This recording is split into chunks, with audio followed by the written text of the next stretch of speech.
estava reparando que todo mundo subindo, eu pensei que se eu desse uma tropeçadinha ia ser legal. Né? Experimenta.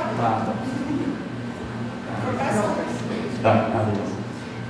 Bom, vou passar uma ideia para vocês aqui. A gente está falando muito, a Mariana falou, a Lucy falou, a gente viu vídeos e a gente está falando muito sobre ter ideias e inspiração e coisas bacanas e tal, né? E às vezes a gente se pergunta, putz, como é que a gente faz, como que essas pessoas fazem para terem ideias o tempo todo e coisas assim, né? E, bom, eu sou designer, né? Eu vivo de ter ideias criativas o tempo todo. Se eu não fizer isso, eu morro de fome, literalmente. Então, assim, pensando nisso, eu podia, né, dar um jeito de contar isso de uma maneira diferente para as pessoas, né? E aí eu vou apresentar essa ideia para vocês, né, de uma maneira rápida, mas espero que seja bem legal e que vocês gostem. A gente está falando das boas ideias. Antes de começar falando do tropeço em si, né, que é um dos conceitos, nós designers falamos muito de conceitos, eu queria dizer para vocês e explicar de uma maneira mais interessante ou mais clara o que é design. Na maioria das vezes a gente fala, putz, eu sou designer, e as pessoas veem isso. Como é que esse cara faz, né? O que é design? Né? Porque design é uma coisa complexa, né? Literalmente ela é difícil de você não consegue definir o que é design. Não existe definição clara, esgotável para o termo design. Não tem nem tradução para o português, então aí já fica bem mais difícil. Né? Então eu queria mostrar para vocês um dos conceitos, porque conceituar design é algo muito possível, a gente faz isso o tempo todo e é algo que é legal. Então, um dos conceitos de design é essa divisão em três coisas. Né? A maioria das pessoas, a maioria de nós, consegue ver a primeira parte, formas. Design é forma, todo mundo vê isso, claro, fácil, né? Isso é uma forma e a gente reconhece ela. A segunda parte que todo mundo consegue ver, ou boa parte consegue ver, é a função. Então uma coisa tem uma forma, ela tem uma função, isso é design. E até pouco tempo atrás, quando a gente estuda a história, né, do design, né, a gente pega lá a Bauhaus, que é uma escola de design na Alemanha, não existe mais, mas foi muito importante, ela só dizia isso, design era forma e função.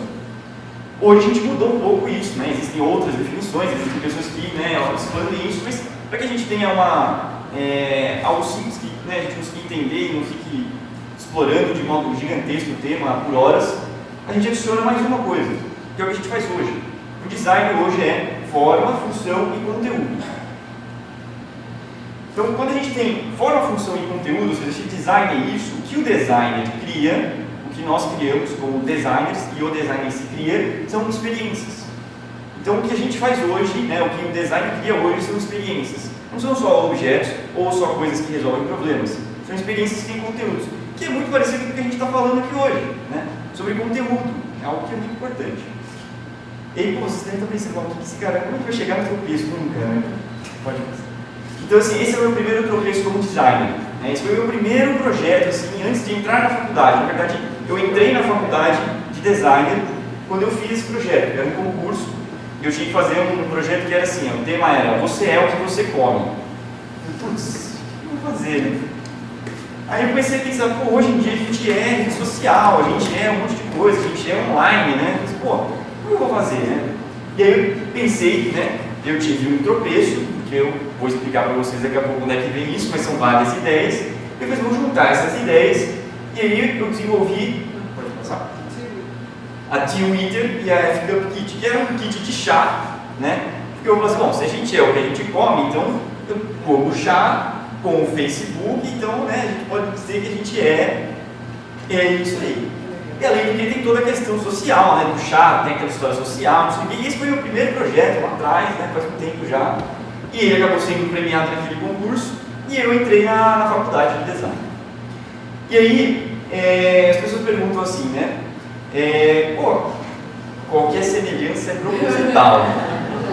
Meu amigo Rodrigo Rosseto, ele fez as caricaturas e ajudou a ilustrar. E aí as pessoas perguntam, mas como é que vocês fazem para ter ideias assim o tempo todo, né? Para ser criativo e tal. E aí eu comecei a pensar, falei, putz, vamos lá. A maior parte das pessoas imagina a forma das ideias, né? Não o conteúdo das ideias, a forma, só o formato, né? É difícil. Ideia é uma coisa intangível, uma coisa que você não tem uma forma. Mas uma das formas que a maioria das pessoas conhece a ideia são aqueles balõezinhos né, das histórias em quadrinhos, ou seja, o pensamento do cara. Então as ideias, elas estão pairando em volta da nossa cabeça o tempo todo, milhares de ideias. Hoje aqui, essas pessoas aqui, espero eu, todos nós, estejamos com várias delas, porque essa sala está cheia de balãozinhos desses pairando em volta das nossas cabeças. Né? E as ideias realmente incríveis, aquelas que a gente fala assim, são realmente inspiradoras, elas acontecem quando esses balãozinhos que estavam pairando lá em volta da nossa cabeça, eles estouram. Né? A gente, quando faz o processo de design, em algumas outras áreas, né, as pessoas que trabalham com publicidade, marketing, provavelmente fazem isso também, usam uma técnica de brainstorm, né, que é aquela chuva de ideias. Né? Então, as ideias chovem todas, né, e caem em algum lugar. E algumas dessas pessoas, às vezes a gente para, né, para ali, né, quando as ideias chovem. Porque a gente fica procurando entre essas ideias lá uma que seja realmente inspiradora. Né? Quando, na verdade, o grande truque da coisa, né? A gente procura, bom, onde é que tem a inspiração? O grande truque da coisa está quando todas essas ideias caem, se misturam e fazem a gente literalmente tropeçar nela. A gente fala assim, putz, cara, que legal, que inspirador isso, né? E aí a gente fala assim, bom, por que Bruno, né? Por que você disse que a ideia é realmente inspiradora, ela é como um tropeço? Claro, que o tropeço é um negócio simples. Acontece com todo mundo. Podia ter acontecido comigo aqui, podia ter acontecido com a Raíssa, com a Mariana, com a Lúcia, com todo mundo que subiu o tempo todo, né? Na escada. Se a inspiração é como um tropeço, significa que qualquer pessoa, durante a vida toda, pode ter inspiração. É difícil a gente saber de onde vem a inspiração, porque a inspiração é difícil de saber, né? É algo complicado, mas o tropeço é fácil. O tropeço a gente consegue saber algumas coisas importantes dele. Para a gente tropeçar, a gente precisa andar. Ninguém tropeça parado. E aí você fala assim, bom, se eu andar muito, as chances de eu tropeçar aumentam, né?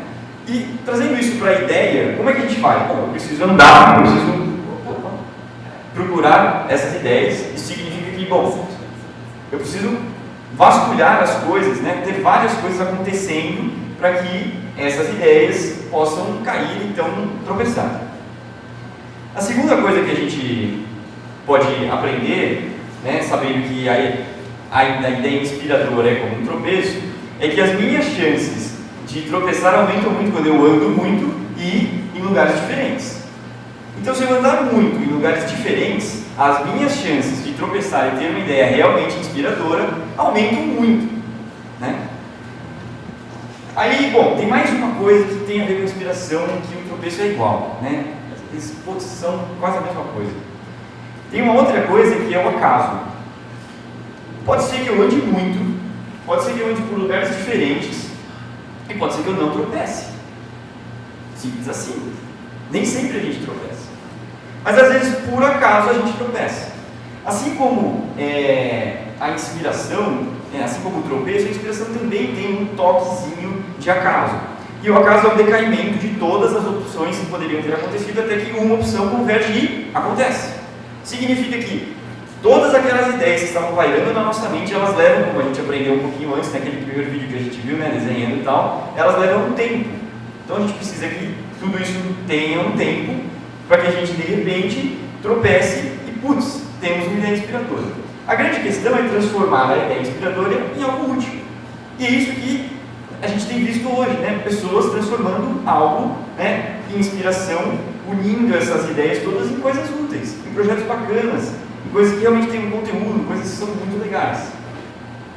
Então, resumindo, a inspiração é como um tropeço. Ela pode acontecer com todo mundo, pode acontecer por acaso, mas com certeza ela acontece mais com quem anda muito e com quem anda por lugares diferentes. Então, se a gente pesquisar um monte de coisas novas, ficar atento, ainda se aventurar em coisas que a gente não conhece, em áreas que a gente não conhece, ir em grupos de pessoas que a gente não são, às vezes, exatamente do nosso tema, vir aqui discutir, né, coisas diferentes, as nossas chances de tropeçar e ter ideias inspiradoras aumentam muito.